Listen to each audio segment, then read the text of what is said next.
And the big news coming in is from the state of Andhra Pradesh. Chief Minister Y. Jagan Mohan Reddy came down heavily on TDP Chief Chandrababu Naidu and JCP Supremo Pawan Kalyan. He was addressing a rally in Dendaluru, which attracted hundreds and thousands of people as well in the crowd. Where Andhra Chief Minister said, if people will not vote for him, then Chandrababu Naidu will suck their blood like Chandramukhi. Jagan Mohan Reddy, in fact, interestingly, portrayed the opposition leaders as modern-day equivalent of evil characters as shown in the Ramayana or the Mahabharata. He even called TDP a yellow virus that needs to be eliminated. Strong words against the opposition leaders. Telugu Desam పిలుస్తోంది రా కదలి రా అని చెప్పి అంటా ఉన్నాడు పిలుస్తా ఉంది ప్రజల్ని కాదు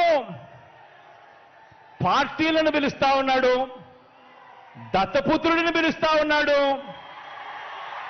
నేను ఇచ్చే ప్యాకేజీ కోసం రా కదలి రా అని చెప్పి దత్తపుత్రుడిని పిలుస్తా ఉన్నాడు రాష్ట్రాన్ని అన్యాయంగా అడ్డగోలుగా విడగొట్టిన రాష్ట్ర ద్రోహుల పార్టీని వైఎస్ఆర్ గారి మరణం తర్వాత ఆయన పేరును కూడా అన్యాయంగా ఛార్జ్ షీట్లో పెట్టిన నమ్మక ద్రోహుల పార్టీని 4 ఓట్లు చీల్చినా చాలు నువ్వు కూడా రా కదలి రా అని చెప్పి చంద్రబాబు నాయుడు గారు పిలుస్తా ఉన్నాడు